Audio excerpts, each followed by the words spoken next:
Hello अस्सलाम वालेकुम। Welcome back to my channel SV Derwani. तो आज जो है मैंने सोचा है topic regarding removable partial denture, उसमें से हम कोई टॉपिक लेंगे और डिस्कस करेंगे। तो जो आज है वो है topic of discussion regarding rigidity. ठीक है जी, रिजिडिटी कंपोनेंट्स की इम्पॉर्टेंट क्यों होती है, वाई रिजिडिटी इज़ इम्पॉर्टेंट। ठीक है जी, और अगर आप कंपोनेंट को रिजिड नहीं रख रहे तो क्या क्या प्रॉब्लम्स होंगे। ठीक है, मोस्टली जो पूछा जाता है क्वेश्चन वो प्रॉब्लम इन लिस्ट, ये सारी चीज़ें जो हैं वो मोस्टली पूछी जाती हैं। कि अब तो जैसे कि हम सबको पता है कि why rigidity is important because distribution of forces through out आर्च arch it limits the possible movement by counter acting the liver.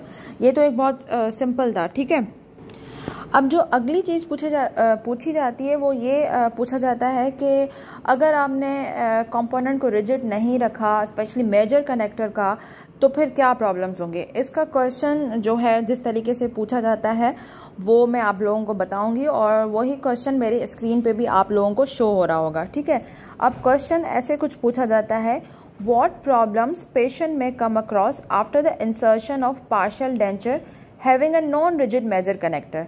ठीक है जी, ये सामने से यही क्वेश्चन आप लोगों को मेरी स्क्रीन पे नज़र आ रहा होगा।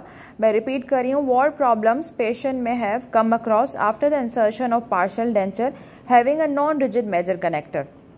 ठीक है, ये क्वेश्चन पूछा जाता है। अब इसके कुछ प्रॉब्लम्स जो मैंने एनलिस्ट किए हैं और मैंने लिखे हैं खुद ही आप लोगों के लिए, वो मैंने एटलीस्ट 12 प्रॉब्लम्स लिखे हैं। अगर आप लोगों को मज़ीद प्रॉब्लम्स मिलते हैं तो आप ऐड ऑन करें, लेकिन 12 जो है वो मोर देन इनफ है।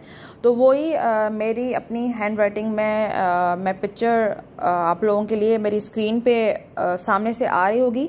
ये 12 प्रॉब्लम्स हैं व्हेन जब आप नॉन रिजिड मेजर कनेक्टर दे रहे हो, मतलब जब फ्लेक्सिबल मेजर कनेक्टर आप एक पेशेंट को दे रहे हो। तो उसमें ये प्रॉब्लम्स है। Number 1, traumatic damage to the parental support of abutment teeth. मेरी स्क्रीन पे आप लोगों को नज़र आ रहा होगा, injury to residual ridge, impingement of underlining tissue, severe damage to hard and soft tissue of oral cavity.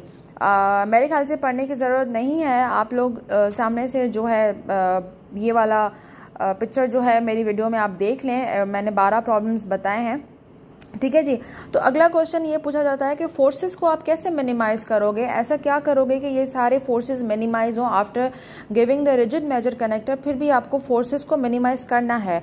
तो उसमें सिर्फ 4 सिंपल चीज़ें हैं, वो ये होती हैं कि आपका जो सिलेक्शन ऑफ डिज़ाइन है वो प्रॉपर होना चाहिए, आपकी डिस्ट्रीब्यूशन ऑफ फोर्सेस होनी चाहिए, आपकी कंपोनेंट की लोकेशन है वो प्रॉपर होनी चाहिए और हार्मोनियस अक्लूजन होनी चाहिए। ठीक है, ये 4 सिंपल चीज़ें हैं।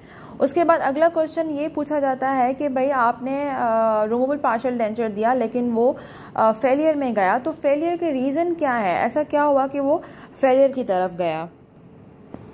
तो उसमें जो मोस्ट इम्पॉर्टेंट चीज़ है वो है आपकी डायग्नोसिस एंड ट्रीटमेंट प्लानिंग। मतलब आपने इनएडिक्वेट डायग्नोसिस किया और आपकी ट्रीटमेंट प्लानिंग सही नहीं थी। उसके बाद सेकंड जो उसका है, आपने माउथ प्रिपरेशन प्रॉपर नहीं किया, आपने जो इम्प्रेशन रिकॉर्ड लिया था पेशेंट का वो प्रॉपर नहीं लिया था, मतलब सपोर्टिंग टिश्यूज़ की ऑप्टिमम हेल्थ नहीं थी और आपने इम्प्रेशन ले लिया। आपने डिज़ाइन जो है फ्रेमवर्क का वो प्रॉपर नहीं किया, इनकरेक्टेड लोकेशन थी आपकी मेजर और माइनर कनेक्टर की, और वही वाली बात आ गई, आपकी फ्लेक्सिबल कनेक्टर्स थे इंस्टेड ऑफ रिजिडिटी, आपकी incorrect use of clasp design था। ठीक है जी, फिर लेबॉर्ट्रिकल एरर्स भी होते हैं, लाइक आपका जो कम्युनिकेशन था विथ लैब टेक्नीशियन वो प्रॉपर नहीं था, आपकी अक्लूजन सही नहीं थी, मतलब हार्मोनियस अक्लूजन नहीं रखी आपने, पेशेंट डेंटिस्ट रिलेशनशिप सही नहीं था। तो ये कुछ रीजंस हैं जिसकी वजह से जो है आपका रिमूवेबल पार्शियल डेंचर जो है फेलियर में जाता है।